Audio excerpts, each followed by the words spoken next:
हिमाचल के पूर्व मुख्यमंत्री जयराम ठाकुर ने हिमाचल के मुख्यमंत्री सुखविंदर सिंह सुक्खू पर तीखा हमला बोला है। उन्होंने कहा कि जहां जहां सुखविंदर सिंह सुक्खू, चाहे बंगाल हो चाहे आसाम हो, विधानसभा क्षेत्रों में प्रचार करने के लिए गए थे, वहां पर कांग्रेस को हार का मुंह देखना पड़ा है।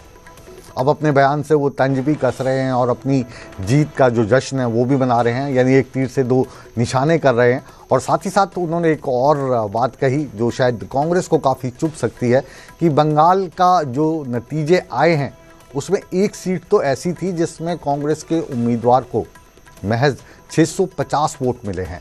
क्या कह रहे हैं जयराम ठाकुर, आइए सीधे सुनते हैं।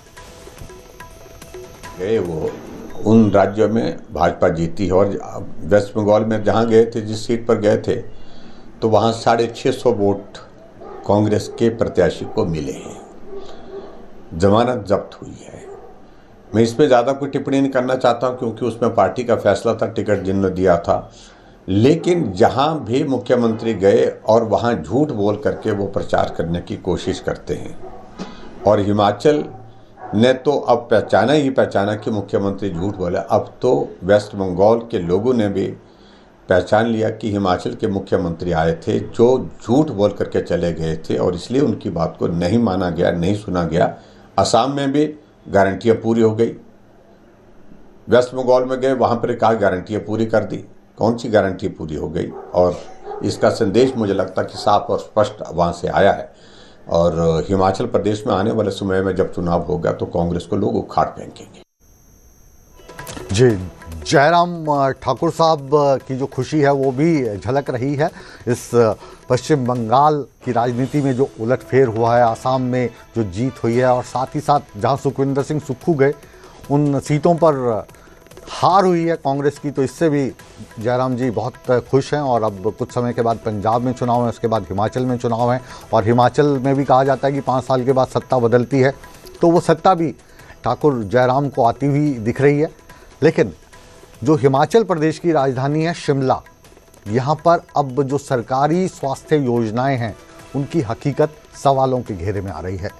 हम बात शिमला के कैंसर अस्पताल की कर रहे हैं। कैंसर अस्पताल में जहां मरीज एक तरफ कैंसर जैसी भयंकर बीमारी से जूझ रहे हैं, वहां पर इनको दवाई भी नहीं मिल रही है।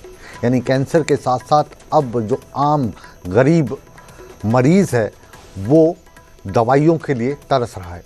और ये जो मरीज़ हैं ये खास नहीं है, आम हैं। इनके पास हिमकेयर का कार्ड है, इनके पास आयुष्मान कार्ड है, बावजूद इसके इनको कीमोथेरेपी नहीं दी जा रही है, इंजेक्शन इनको नहीं मिल रहे हैं, इनको दवाइयाँ बाहर से खरीदनी पड़ रही हैं जो काफ़ी महंगी होती हैं।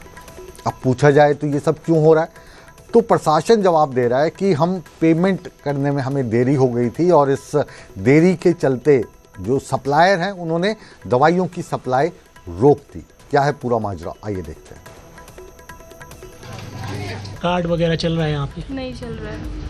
कौन सा कार्ड है आपका? हिमकेयर। हिमकेयर बोल रहे हैं कि हिमकेयर पे तो सारी दवाइयाँ मिल रही है। कोई दवाई नहीं मिल रही है, खाली मल्टीविटामिन, उल्टीस, नॉर्मल दवाई मिल रही है, बाकी कीमो की कोई दवाई नहीं मिल रही है। तो कितना खर्चा आता है अभी आपका?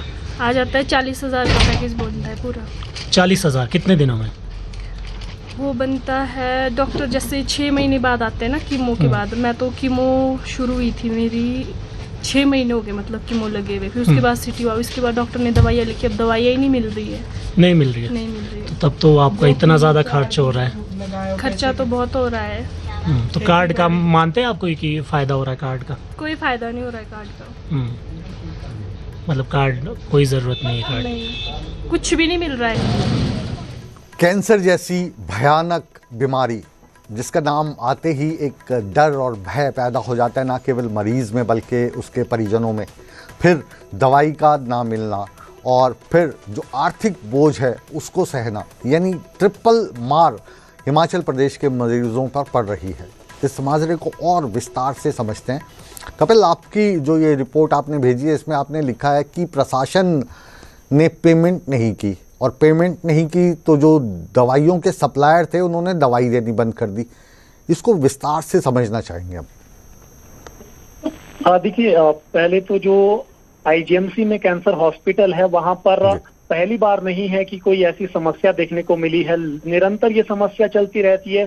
कभी कोई दवाई जो है स्टॉक से बाहर हो जाती है। तो अभी जो रिसेंटली अगर बात करें तो कैंसर के जो मरीज है उनको चाहे कीमोथेरेपी या फिर उनका कोबाल्ट होता है, कोई भी जो इलाज होता है कैंसर के मरीजों का, उनको जो दवाई मिलती है वो नहीं मिल रही है। जो सस्ती दवाइयां हैं यानी कि 5,000 से कम में आती है वो तो मिल रही है, लेकिन जो महंगी दवाई है या कीमो होना है तो ऐसे में उनको जो 50,000 खर्च होता है या 1 लाख होता है उस पर कोई भी दवाई नहीं मिल रही है। प्रशासन से बात करने के लिए मरीज जाते हैं या फिर जन औषधि केंद्र में जाते हैं तो वहां पर कहा जाता है कि ये हमारे पास स्टॉक में नहीं है, हमने ऑर्डर दिया है, जब ये सप्लाई में आएगी तो फिर हम आपको मुहैया करवाएंगे। लेकिन अब पेशेंट तब तक नहीं रुक सकते क्योंकि जबकि उन्हें डेट दी गई होगी कीमोथेरेपी की तो तब उन्हें लेनी पड़ेगी, नहीं तो जन औषधि केंद्र से ये कहा जाता है। सवाल मैं कपिल फिर से दोहरा रहा हूं, आपने लिखा है कि प्रशासन ने ये माना है कि हम पेमेंट नहीं कर पाए, पेमेंट डिले हुई सरकार की तरफ से या जो वहाँ का मेडिकल विभाग है, उस मसले को मैं समझना चाहता हूँ कि माजरा क्या है। ये जो आईजीएमसी प्रशासन का इसमें कहना है, साफ तौर पर ये कहना है कि सरकार के ध्यान में ये पूरा मामला है और जो खासकर जो सबसे ज्यादा दिक्कत आ रही है वो आयुष्मान कार्ड में आ रही है, क्योंकि पिछले 8 महीने से कोई भी पेमेंट जो है सप्लायर को नहीं गई है, जिसकी वजह से उन्होंने सप्लाई रोक दी है और 40 करोड़ के करीब आईजीएमसी की पेमेंट है जो अभी तक दी नहीं गई है और 70 करोड़ जो पेमेंट है वो हिमकेयर का है। 110 करोड़ के आसपास की जो पेंडेंसी है जिसके चलते दवाई जो सप्लायर है वो आगे से नहीं दे रहा है। जो सस्ती दवाइयां है वो स्टॉक में आ रही है, लेकिन मुख्य जो दवाइयां हैं वो स्टॉक से बाहर हो गई है और ऐसे में आम लोगों को इसका खामियाजा भुगतना पड़ रहा है। दो कार्ड्स की बात आप कर रहे हैं, 2 कार्ड्स की आप बात कर रहे हैं, आप हिमकेयर की बात कर रहे हैं, आप आयुष्मान कार्ड की बात कर रहे हैं। एक राज्य सरकार का है और एक केंद्र सरकार का, तो दोनों में ही ये समस्या आ रही है, दोनों की तरफ से ही पेमेंट में डिले है जिसका खमियाजा कैंसर पीड़ित मरीज भुगत रहे हैं। समस्या इसलिए आ रही है क्योंकि जो आयुष्मान कार्ड का भी जो पेमेंट है वो कुछ हिस्सा जो है राज्य सरकार द्वारा देना होता है, तो राज्य सरकार द्वारा पेमेंट नहीं की जा रही है, ना तो आयुष्मान की पेमेंट हो रही है ना हिमकेयर की पेमेंट हो रही है, तो दोनों में ऐसे में दिक्कत आ रही है। हालांकि राज्य से बाहर जब इलाज के लिए जो मरीज जाते हैं तो वहां पर कार्ड पर दवाइयां उपलब्ध हो रही है, लेकिन हिमाचल के अंदर जब अस्पतालों में वो जाते हैं तो वहां पर वही दवाइयां नहीं मिलती है। डॉक्टर साफ तौर पर कहते हैं कि आप पीजीआई जाके या तो ये दवाइयां ले आइए या फिर आप यहीं पर जो है वो बाहर से मार्केट से इसको खरीदिए और फिर अपना जो है आप कीमोथेरेपी करवाइए।